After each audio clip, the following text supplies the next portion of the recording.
Қайырлы кеш, қымбатты көрермендер. Мына қолымдағы сурет бір қарағанда баланың шимай ғана болып көрінуі мүмкін. Бірақ сіз анықтап қараңыз. Бұл үлкен арманға бастаған жолдама. Ол бүгінде 6 алашты ғана емес, 6 құрлықты өнеріне табындырған әнші. Оның дауыс диапазоны музыка тілімен айтқанда 5-6 октавадан тұрады. Сонымен біздің бүгінгі қонағымыз Димаш Құдайберген. Саламатсыз ба? Қош келіпсің, айналайын. Асырамақта жібердіңіз. Қуаныштымыз. Біріншіден, осы сұхбатқа дайындалғанда көріп отырмын, 3 жылдан бері отандық телеарналардың бірде-біреуіне сұхбат бермепсің. Оныңыз рас. Бізге келісім бердің. Демек, Қазақстан ұлттық арнасына деген көңілің ерекше болып тұр ғой. Әлбетте, осы жылдар уақытында сұхбат бермеген себебім шетелде жүріп қалғаннан. Кеше ғана Минскіден оралдың. Минскіде 2-ші Еуропалық Олимпиада ойындарының ашылу салтанатында болдың. Мен өзіңнің парақшаңнан көрдім, Анна Нетребканың парақшасынан да көрдім.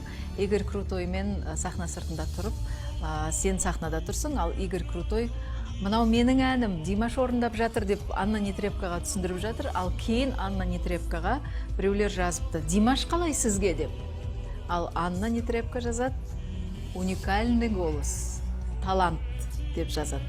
Ал менің есімде өз кезегінде сен Анна Нетребка менің бір тұтатын, яғни кумир тұлғаларымның бірі деп жазғансың.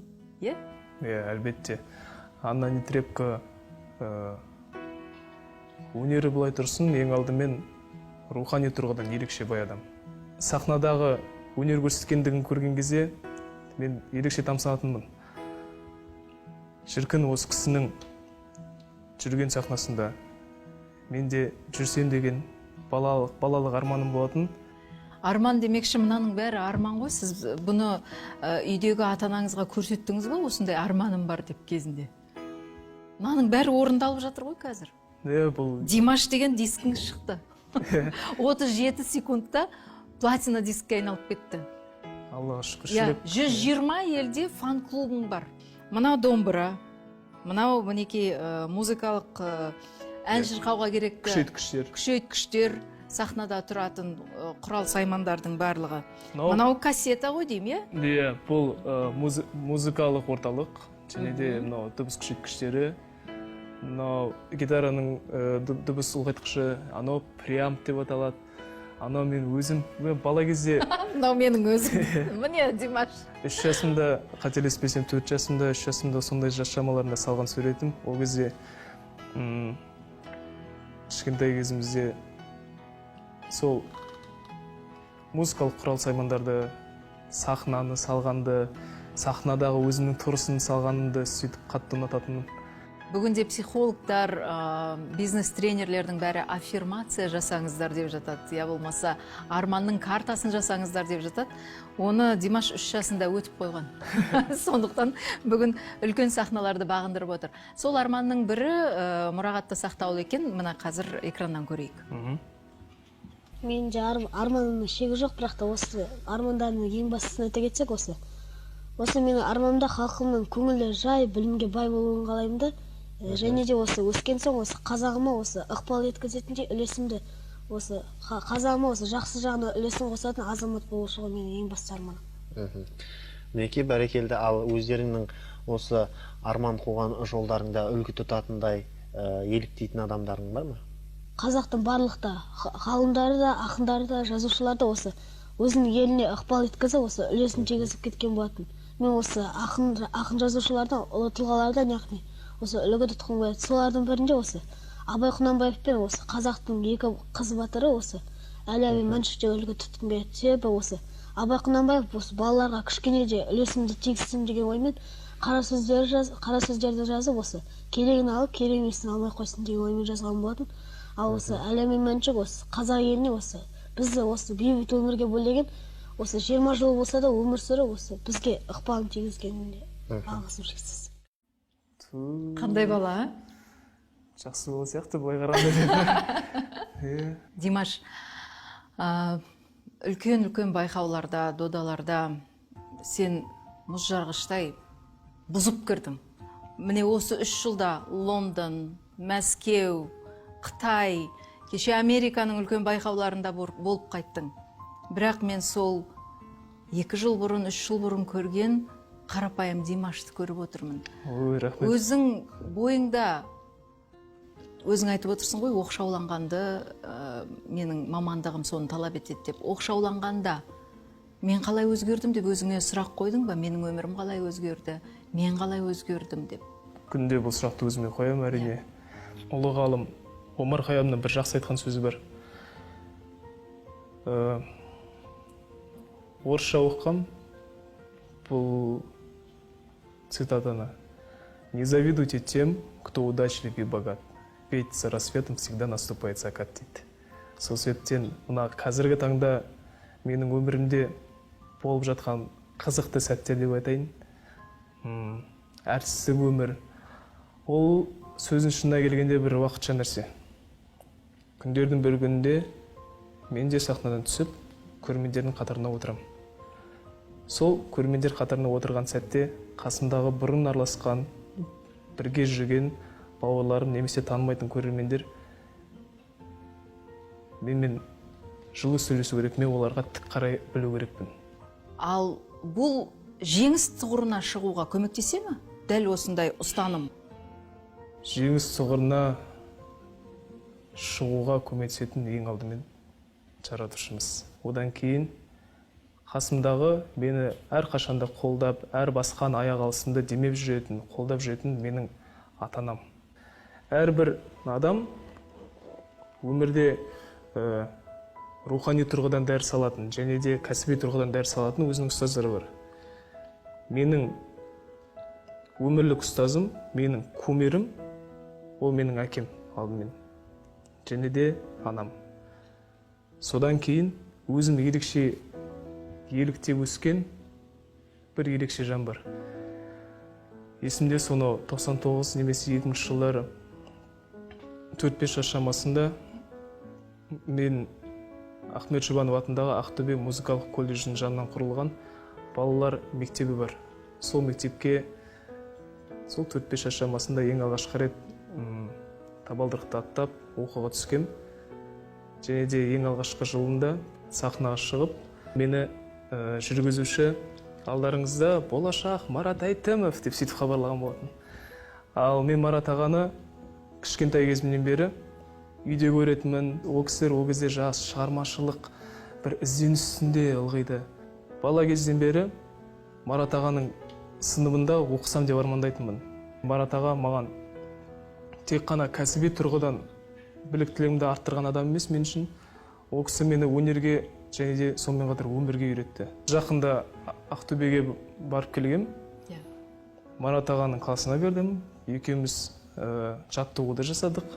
Қазіргі таңда шетелдік мұғаліммен айналысып жүрмін вокалдан, бірақ ол кісінің алдында өйтіп қобалжамайды, Марат ағаның алдында қобалжып бастадым да кәдімгідей. Өлеймін, ағайдың бір кәдімгідей мысы басады әлемге дейін. Димашжан, мен музыкалық талғамың жайлы сұрағым келіп отыр. Әрине, сен де мен де бүгінгі қазақ шоу-бизнесіндегі аяқ алысты жақсы білеміз. Жалпы талғамды, бұқараның талғамын жақсы білеміз. Соның арасынан сен тағы да оқшауланып, мүлде басқа музыкалық ортаға бет бұрдың. Кәдімгі бастауы бар, қайырмасы бар, тойдың әндері емес, көңіл көтеретін әндер емес, жұбату әндер емес, кәдімгі үлкен күрделі формада жазылған шығармалар сенің әу бастағы бет бұрысың түсінікті болды. Бірақ сен дәл осындай үлкен байқауларға қатысып, ән индустриясында, әлем индустриясында өзімнің орнымды табам деп діттеген мақсатың сол болды ма? Әлде қайтып келіп, осы жерде еңбек етіп, көппен бірге ұлы тойды бірге көрем дедің бе? Енді қазақта халықтан олық айтады, ормансыз бұлбұл, армансыз адам дейді. Менің бала кезгі аңсаған армандарым, көздеген мақсаттарым орындалып жатқандығы енді Алланың қалауымен шығар, бірақ өзім ұнатқан музыкалық бағыт ол сәл өзгеше, ол поп жанрында жатқызуға болмайды, оны опера жанрында жатқызуға болмайды. Өйткені неоклассика, кроссовер деген бағытты дамыту, өзімді сол бағытта сынап көру үстіндемін.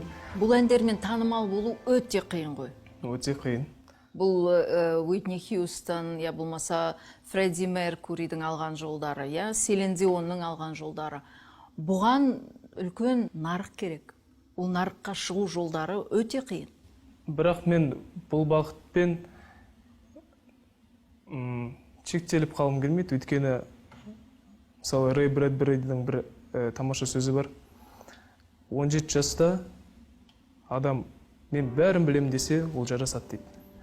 27 жасқа келген адам мен бәрін білем десе, ол 17 жаста дейді. Сол себептен алдағы уақытта тағы бір 10 жылдықтан кейін мен дәл күнгідей Димаш болмау керекпін. Мен жыл сайын өзімнің біліктілігімді жетілдіру мақсатында көп еңбектену керекпін. Музыкалық оқу орындарында оқып жүргендігіме 20 жылдан асыпты. 25-семін. Өзіңнің сөзіңмен келтірейін. Славян базарынан оралған кездегі бір сұхбатыңда өзің айтасың. Мен өзім структурасын жасаймын. Мен өзім стратегиясын жасаймын. Өз сөзіңмен айтқанда, а потом сам понтуюсь депсің. Ол мысалы музыкалық продюсирование деген ұғым бар. Музыкалық мен өзімнің репертуарымдағы әндерді құрылымын, ән құрылымын, бас салуын субтонда, және де дамуы, развитие, ортаңғы бөлігі, және де соңғы бөлігі, кульминация деп айтады, шарықтау шегі. Соның бәрін өзім құрастырам. Ортасында аспаптық мелодия жолдар керек болса, оны аз-маз шығарам. Содан кейін соны ән өрлеуші досым, менің тамаша ағам Ерлан Бекчурин деген ағама үлкен рахмет айтқым келеді. Сол жігіт менің тапсырысымды қалай ойлаймын, дәл сол қазалпында шығарып береді. Оған үлкен шеберлік керек деп ойлаймын. Димаш, ал енді мына кішігірім диапазоннан бастап 4-5 октаваға өсіру, даусыңды кеңейту, бұл табиғаттан берген сенің көмейдегі бұл шығеттер ма, әлде күнделікті кәдімгі спорт залындағыдай жаттығулар ма? Осының ғажайыбын, сиқырын ашшы бізге, жұмбағын. Көбісі айтып жатады, 1% талант, 99% еңбек деп.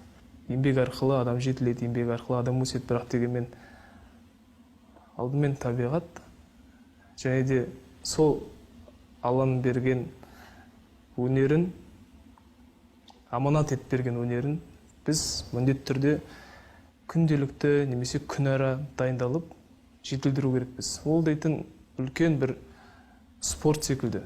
Негізінде енді әркім, мысалы, мен даусымды 3-ші октаваға дейін көтерейінші десе, әркімнің қолынан келе бермейді ғой. Сен үшін бір жаңалық болып, бүгін мысалға сен 3-ші октаваға жетіп, я болмаса 4-ші октаваға дейін көтер. Бүгін тағы бір биікті алдым, бүгін тағы да бір сатыға көтерілдім деп отырдың ба? Әлде бір күнде сол 4 октаваң бар екенін түсіндің ба?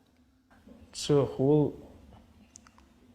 әрине табиғаттан берілген дауыс, сонымен қатар вокалмен айналыса келе, бір 3 тон көлемінде жоғарғы ноталардағы 3 тонды, төменгі ноталардағы 3 тонды, ол уақыт өте келе тәжірибемен іске қосуға болады. Тағы да Марат Айтемовтың мектебі. Әрине. Қазақстанның вокал мектебінің жемісі ғой бұл, солай болса. Төменгі нота қайсысы?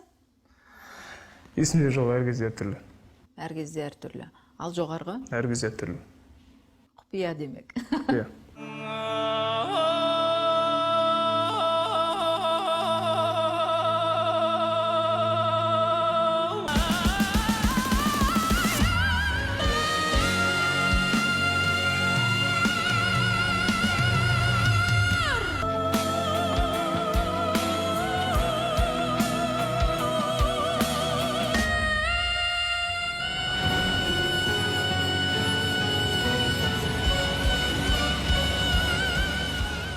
Мен негізі бұл дауыс диапазоны қанша 6 октава, 5 октава, 6 октава деп айтып жатқанда, мен оған аса мән бермесе екен деймін. Ол тек қана менің құралым. Менің басты мақсатым адамды мына күнделікті өмірден сәл алыстатып, бір ойдан құрастырылған дүниеге апарып келсем деген ниет. Димаш, Әл-Фарабидің өзі айтқан ғой, музыка деген тұнып тұрған математика деп. Ал енді стратегиялық тұрғыдан алған кезде сен үлкен байқауларға кәдімгі қол бастайтын, көшбасшы, қолбасшы сияқты дайындаласың. Немесе үлкен додаларға шығатын гроссмейстер, шахматшы сияқты өзіңнің бәсекелестеріңді зерттейсің түбегейлі. Яғни сен оның осал тұсын білуің керек. Міндетті түрде. Қай жерде сен басып озасың оны, болмаса өзіңнің осал тұсыңды зерттейсің. Славян базары алдында сен сол Витебске баратын қыз жігіттердің бәрінің әндерін дәл солай зерттеп шығыпсың. Мына мен мынадан кейін сахнаға шықсам, демек мен мына жағын көрсетуім керек. Жаңа өзің айтпақшы, керек жерінде даусымның ең бір жарқыраған тұсын көрсетуім керек. Гаухарды күнде жылтыратуға болмайды ғой, сол сияқты. Міне осы тұрғыдан байқауға қатысам деген жастарға не айтасың? Қалай дайындалу керек? Вокальная постановка деген ұғым бар. Мына дауысты қою керек. Негізі әрбір әнші ең алдымен байқауға бармастан бұрын, немесе сахнада жүрген әнші өз-өзіне сұрақ қою керек.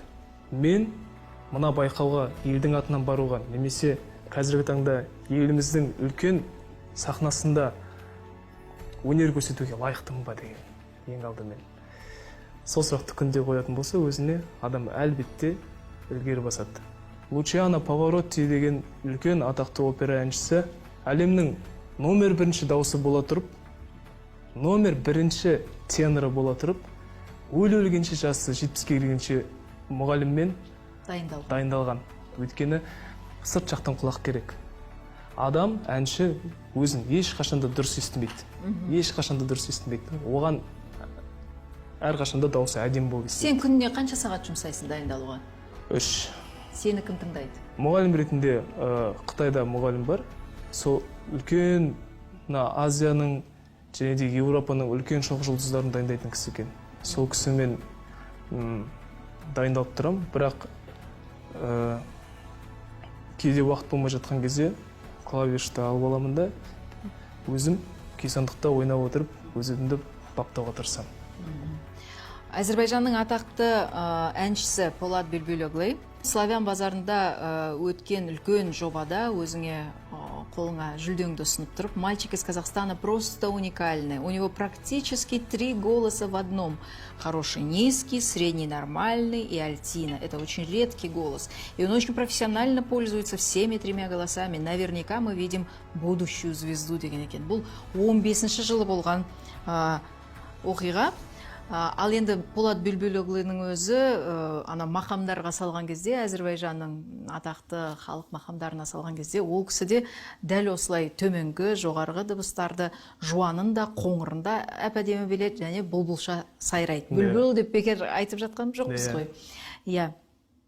Ал енді тағы бір сұрағым, дайындыққа келген кезде таеквондо, болмаса сен айналысқан жүзу спорты саған көмектескен шығар, мына өкпеңді дамытуға, бүгінде дауыс қоюға керекті сол тәсілдерді қолдануға? Әрине, мен жасөспірім кезімде 3-4 жылдай қателеспесем таеквондомен айналыстым. Қызыл поясқа дейін жете-жетпесе айналыстым да, уақыт тапшылығынан маған сол кезде таңдау керек болды, немесе мен сол таеквондомен айналысып жүрген. Спорт, музыка. Өйткені үлгере алмай бастадым кішігірім. Және де оның үстіне мына ішкі құрылысымда кішігірім ақаулар пайда болып бастады. Денсаулық сыр бере бастады. Содан кейін қойып кеттім. Және де бір қателеспесем 5 жыл қатарынан ба мен жүзумен айналыстым. жүзуді өте қатты жақсы көретінмін мен әлі күнге дейін қай елде болмайын, қай қалада болмайын, өзім қоныстанған қонақ үйдің ішіндегі бассейнге барып, өзімді шынықтырып тұруға тырысамын. Өйткені мына вокал деген кәдімгі таза спорт ол. Таза спорт, ол таза математика. Мына дыбыс алған кезде оны диафрагмаға жіберу, диафрагмадан атқылап барған үлкен ураган, ол мынаяқтағы грудной резонатор деген бар, маска, мына мұрын қуысындағы резонатор, бастығын резонатор. Сол резонаторға күшпен бару керек. Мынау мұржа болып тұру керек қой.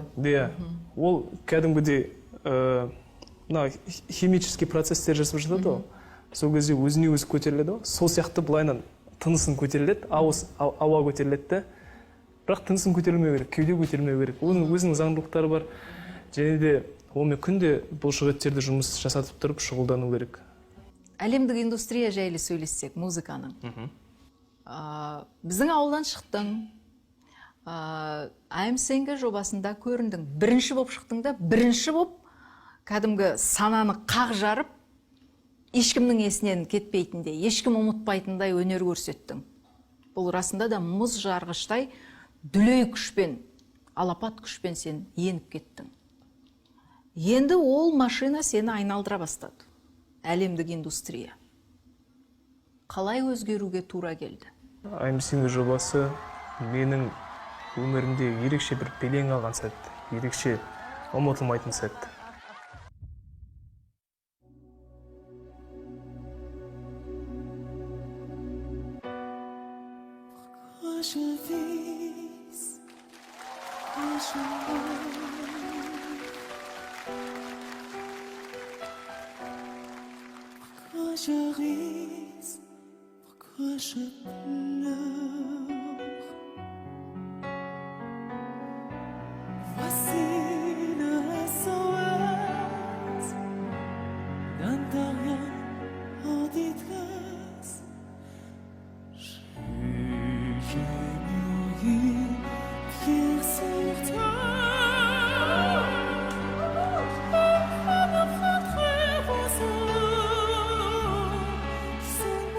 Және де бірінші байқау күніне шығатын кезде мен мықтап ерекше дайындалдым, қатты уайымдадым. Өйткені бұл мені 2 миллиард аудиториясы бар көрерменге ең алғашқы танысатын сәт. Қазақтан әнші келді деген кезде, қандай әнші, міне осындай деңгейдегі әнші деген сөзге лайықты болу үшін біраз қобалжыдым. Енді барын салып ақтырыстым, біреудің көңілінен шықпай жатса, өтпеңіздер дегенде. 8-ші турға келгенде тамағым қатты ісіп кетеді, қатты ауырып қаламын, сөйлейтін дауысым жоқ. Бірақ сол күні біз байқауға шығу керек болдық. Укол салғызып, 5 укол салып, мынаяққа тамағыма дейтін дауысым шықпай жатыр. Бір жағынан үкілеп үміттеніп отырған, артында қалың елің отыр. Содан кейін үйтіп дауысын жинап, дауысын шығарып бір сөйтіп шықтым. Бірақ әнді айтқан кезде дауысын қиналғанмен де, бірақ та анық шығып жатты. Сөйлей алмай жатқан жерден дауысым шығып жатты да, және де сахнадан шығып болғаннан кейін дауысым қайттан шықты. Бір Алла тағаланың бір үлкен бір құдірет деп білемін. Содан сырттан неше түрлі контрактылар келіп түсе бастады. Келісімшартқа қол қойыңыз, Димаси деп елдің бәрі өзіңе табына бастады. Енді қайтем, бұл мынандай екен ғой деген ой болған жоқ па? Ол кездердегі сезімді сөзбен өтіп жеткізу әлде қайда бір қиындау деп білемін. Өйткені біз январьдың 21 жұлдызында ең алғашқы рет сол жақтың телеарнасынан эфирге шықты. Және бір күн ішінде жаңа Қытайдағы Инстаграм сол желіде бірнеше тәулікте 600 миллиондық көрілім жинайды. Түсінбей, кәдімгі келесі күні тұрған кезде, эфир шыққаннан кейін келесі күні тұрған кезде қасымдағы менеджерлерім келіп, Димаш, құтты болсын, күшті деп сөйтіп жатыр. Мен, ой, біздің үрдіс бойынша сәл-пәл асыра сілтеп айтатқан шығар деп мән бермей өзім келесі айналымның қамымен уайымдап сөйтіп жүрген кезде қатты мән берген жоқпын. Содан кейін сол I'm Singer жобасының аясындағы документалдық түсірілімдер болды. Сол кезде біз көшеге шығып базарда аралап қайту керек болдық. Димаш әнші базарда жүр, Иә, өзінің танымал болғанын білмейді. есік алдына шықсақ, андай жігіттерді охрана алып қойып қойған. Мен айтам, бұлар не үшін деп түсінбей жүрмін де, мен охрана қарап аңтамын, олар маған қарап аңтам, бір-бірімізге қарап аңтам болып жүрміз. Көліктен түсеміз, түскенде ең алғашқы рет бір апалардың жүгіріп келіп танып атқанда, кісілер жинап қалып атқанда, мені ең алғашқы таныған кісінің бет-әлпеті есімде қалып қойды. Әлі есіңде. Әлі есімде. Өзім шошып кеттім, бірдеңе білдіріп қойдым ба деген Бірінші Dears. Иә. Содан кейін кісілер жиналып, өздерінің ниеттерін, тілектерін білдіріп жаудырып жатқан кезде, бірдеңе болды ау деп сөйтіп қалдым. Не білдірдім мен дедің? Иә, содан кейін күнделікті дайындық, күнделікті сол I'm Singer жобасының тұрмыс тіршілігі. Дайындықтан кейін қайтып бара жатқан кезде есімде қалып қойды. Қасымдағы менеджер қыз бала сөйлесіп жатыр. Көзі бақырайып кеткен. Окей деп қойды, телефонды қойды. Мен отырмын, оған дейтін мән беріп жатқан жоқпын. Қалай мен дейтін, шетелде адамдар танып жатыр ғой деп түсінбей отыр, ойланып кеткен ғой. Димаши, tomorrow we have meeting with Jackie Chan дейді. Мен дейтін, окей дедім. Ертең Джеки Чанмен кездесеміз. Иә. Бетіне бір қарап, окей деп отыра бердім, өстіп кәдімде. 10 секунд па түсінбей қалдым жаңағы. Не деп? What? Дедім да, бірден 10 секунд керек болды ғой мен сол миыма түйсігіме жеткізу үшін.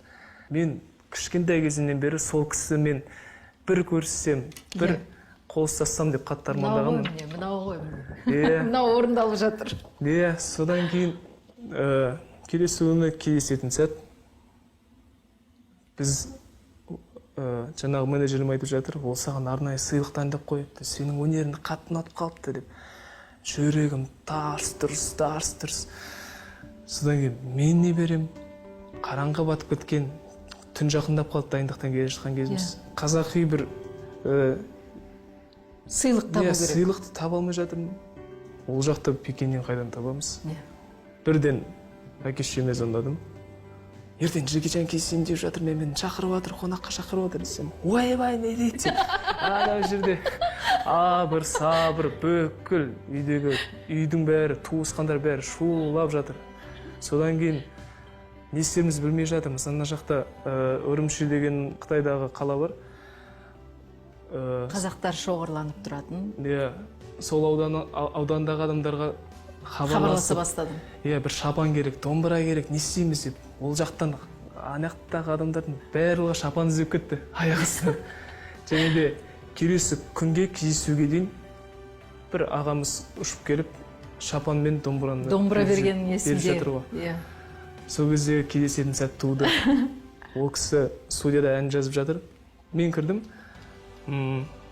Ол кісінің енді қарапайымдылығы туралы айтатын болсақ, өте қарапайым. Мен қобалжып тұрғанымды көрді да біраз. Ей, қалайсың, бер кел деп шақырып алды да қасыма. Бірден басылып қалдым біраз кішкене. Содан кейін жақындадым, тілегімді, лебізімді білдіріп жатырмын, алғысымды айтып жатырмын. Менің балалық кезімдегі тамаша сәттер, менің әкемнің тамаша сәттері, менің атамның тамаша сәттері осы кісінің киносына тікелей байланысты деп білемін. Сол себептен осы үш ұрпақ өкілдерінің атынан алғысымды айтып жатырмын ғой. Димаштың бүгінде табынушылары әлемнің түкпір-түкпірінде жүр. Сен үшін концертке келіп жатыр, Қазақстанды біліп жатыр, қазақ тілін үйреніп жатыр. Мұны немен түсіндіресің? Өнерде ешқандай да шекара жоқ, ешқашанда шекара болған да емес. Әр адам талғам әртүрлі болғанымен, өнер ол жалпақ тілмен айтқан кезде бәріне ортақ нәрсе, ортақ дүние. Адам екінші бір елде тұрып жатқан адамның тілін түсінбеуі мүмкін. Оның өмірге деген көзқарасын түсінбеуі мүмкін. бірақ кейде сол кісінің әнін түсініп кетуі мүмкін да. Бірақ мәдениеттері тіптен бөлек. Бір әнін тіптен түсінбейді, бірақ бір әнін қатты жақсы көріп қалуы мүмкін. Сол себептен музыка тілсіз ұлы күш деп білем. Кеше 10 жыл бұрын өнер жолын бастаған бала, боз бала, бүгін 25-ке келіп отырсың. Әрине, қазақы дәстүр бойынша атанаң келін жұмсағысы келеді. Сенің басың екеу болған армандайды. Бірақ мұнандай бүгін Нұрсұлтанда болса, ертең Бейжіңде, арғы күні Лос-Анджелесте жүрген баланың өмірі әрине қарапайым келін жұмсайтындай, кішкентай ғана үйде отыратындай өмір емес қой. Оны қалай елестетесің? Сенің өмірің қатты өзгерді. Мен қай елде жүрмейін. Менің болашақтағы жарым міндетті түрде ата-әжесі мен ата-ананың қасында жүреді. Сол кісілердің қасында тұрады. Бөлек тұру деген қызғанамын мен. Үйдегі үлкен кісілерді мен дейтін атындағы Мансұрға беріп қоймаймын айтып. Ата-әжеңді қызғанасың? Ата-әжемді де, ағат емес Свет апамды да қызғанамын. Бермеймін. Мансұр өссін. Бәріміз, мен өзімнің кішкентай кезден бергі арманым, барлық бауырларымыз, ағайындарымыз, ата-әжелеріміз, үйдің үлкендері, үйдің үлкені бар, қазыналы үй деп айтып жатады ғой. Мен өз қазынымнан айырылғым келмейді. Бірақ ініме де тілекшімін, ініме де бергім келеді. Сол себептен інімен бірге, бауырлармен бірге, ата-анаммен бірге бір үлкен ошақ басында ұзақ ғұмыр кешсек қой деп армандаймын. Тамаша, әдемі арман. Орындалсын деп тілеймін. Енді арнау концертіне келсек. Әрине, бастау концертін берген кезде сен жүрек жарды еліңе деген арнауыңды айттың. Бата алуға келдім, үлкен өнер жолына мінекей атқа қондым, кетіп бара жатырмын деп. Ал бұл концерттің мақсаты, еліңе не айту үшін концерт жасап жатырсың? Шет мемлекеттерде, стадиондарда концерттерімді беріп жүрмін, бірақ әрине қабылдаулары өте керемет, қолпаштап, қошеметтеп, жанын беріп отырған барша жанкүйерлеріме осы сәтті пайдаланып отырып, алдарыңызда басымды иемін. Менің сахнадағы Димаш болып қалыптасып жүргендігім қарапайым көрермендерімнің арқасы. Бірақ дегенмен өзімнің елімде, өзімнің үйімде концерт беру әлде қайда ауыр маған. Өйткені міндетті түрде Марат аға отырады қазір, өзімнің ұстазым. Ұстазым. Және де мені өмірге, өнерге дәріптеп үйреткен барлық ұлағатты ұстаздарымның алдында тағы да бір мәрте емтихан тапсырамын. Әрине. Көрермендерді немен қуантасың, немен таңғалдырасың? Көптеген жаңа әндер, мысалы Американың BMG деп аталатын музыкалық орталығына құда түстік. Сол BMG компаниясымен етене араласып, жұмыс жасап жатқан жайымыз бар. Мысалы, Мадоннаның, Риананың, Бейонстың әндерін жарыққа алып келген композиторлардан ән алдық. Сол әндер, кейбір әндер ең алғашқы рет осы арнау концертінде орындалатын болады. Кейбір әндер көрермендерге жақсы таныс болып қалды. Сонымен қатар, мысалы, Азия мемлекетінде, Корея еліндегі, Қытай еліндегі үлкен композиторлармен бірлесіп жасаған жұмыстарымызды да ұсынатын боламын сахнада. Және де осы соңғы кезде маған ән жазып жүрген ерекше, өзім жақсы көретін ерекше композитор Игорь Яковлы Крутой ағамыздың да шығармаларын орындайтын болам. Бір құпия айтайын, ол кісі концертке келеді, бірге сахнаға шығады. Сол осындай азды көпті жаңалықтарымыз бар.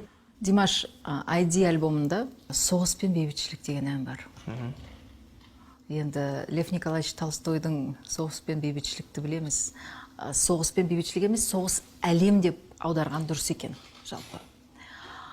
Міне осы жағынан келгенде, біздің мемлекетіміздің тұтастығы сыртта жүріп сені қаншалықты мазалайды? Интернеттен ақпараттарды оқып қалып, әр қашанда бір үйге қайтқым келіп сөйтіп отырамын. Мына еліміз аман болсыншы, еліміз тыныш болсыншы деп тілеймін. Өйткені еліміздің тыныш болғандығы әрбір қазақ азаматының жанының тынышталғандығы деп білемін мен өз басым. Менің қандастарым, менің жерлестерім ешқашанда қайғы зардап дегенді көрмесе екен деген ниетпен тілеуімді оқып отырам. Мына соғыс және бейбітшілік деген әнді неліктен шығарғандығымды және шығу тарихын айтып берейін рұқсат болса. Бұл әннің әуенін мен жаздым. Сөзін менің ұсынысым бойынша сол Қытай тілінде шығардық. Мына бүкіл әлемге жар салып айтқым келгендегі о. Әлемде тепе-теңдік болу керек. Әлемде бейбітшілік болу керек. Біз қасымыздағы, айналамыздағы адамдардың жанының тыныштығы үшін біз де жауаптымыз. Біз бір-бірімізге тек қана күліп сөйлесек, бір-бірімізге жылы шыраймен сөйлесек, бір-бірімізге жақсылық тілесек, соғыс тіптен болмау керек. Бәріміз теңбіз. Осыны қайта-қайта айтамын. Осы әнді соны қарапайым халық естісін, соны түсінсін деп шығарған болатын. Мен шығарған болатынмын дедің. Сен қазір Нұрсұлтан қаласындағы Шабыт университетінде композиция мамандығы бойынша біздің атақты композиторымыз Кеңес аға Дүйсекеевтің қолында оқып жатырсың. Сол кісі кезінде «Сәлем саған туған жер» деген әндердің, ең атақты әндерінің бірін жазған. «Қарағым ай» әні қандай керемет. Қарағым ай. Керемет. Иә. Домбыра туралы балладасы қандай керемет. Міне, сол кісіден не үйрендің? Қандай әнге қазір шабытыңа шабыт қосып жатыр ұстазың? Менің арманым мына полифония, сонатина, соната, этюдтар деп айтып жатады ғой. Сондай дүниелерді болашақта жазып көргім келеді. Оны жазу үшін мен алдымен музыкалық тұрғыда біліктілігімді арттырып алу керекпін. Барынша. Өйткені бұл саланы ластауға болмайды. Бұл салаға немқұрайлы қарауға болмайды. Ол бір әлем салғанмен бірдей ғой, ән шығарған. Сол себептен осы тұрғыда Кеңес ағамыздың класында дәріс алып жатқандығымды бір ерекше бір үлкен 30-қа жеткендей, лотереяда ұтып алғандай сезімде жүрем. Кеңес ағамыздың тек қана тамаша композитор ретінде емес, мен ол кісіні өте қарапайым адам есебінде таныдым тағы да. Мен Жас қанат деп аталатын 16-17 жасымда байқауға қатыстым. Әрине есімізде. Иә, сол кезде бас жүлдені Кеңес ағаларымыз ұсынған болатын. Ол кісілер қазылар алқасы мүшесі болды. Сол кезде тез тіл табыстық. Бір қарағанда Кеңес ағамыздың бет әлпеті сәл-пәл сұстылау көрінеді, кәдімгідей мысы басатын сондай үлкен тұлғамыз. Қабағы қатуланып отырады ғой. Иә, бірақ сыныпта өте қарапайым құтты бір атамның қасында шәйшіп отқандағыдай сезімде боламын да. Ол кісіні тек қана менің кәсіби біліктілігімді арттырып жатқан майталман есебінде ғана емес, рухани құндылықты бізге жасөспірімге дәріптеп жатқан үлкен тұлға деп білемін. Димаш, сенің жолың болды, білесің бе неге? Сен кішкентайыңнан өзіңнің сүйікті ісіңді, жолыңды адаспай таптың. Өз жолын табу үшін адам өзіне қандай сұрақ қою керек? Менің ойымша, мамандық таңдайтын сәтте адам сәл кейінге шегеріліп, бала кезде нені армандадым деп ойлау керек секілді. Өйткені бала тілегі, бала арманы адамды ешқашанда адастырмайды деген ой түйгім келеді осы сәтте. Мен өзімді өте бақытты жан санаймын. Өте шүкіршілік етемін. Өйткені мен әрбір қадамым, әрбір талмай тынбай жасап жатқан еңбегім маған үлкен ләззат әкеліп жатыр. Рахмет, Димаш. Үлкен рахмет. Біз енді өз кезегімізде тағы бір мәрте өзіңе рахмет айтамыз. Рахмет. Ұзақ уақыттан кейін көптеген арналардың ішінен Қазақстан ұлттық арнасын таңдап сұхбат беріп жатқаныңа мыңда бір ризамыз өзіңе. Бүгінгі концертің сәтті өтсін және қашанда есіңде болсын. Сенің тілеуіңді тілеп отырған халқың бар. Рахмет үлкен.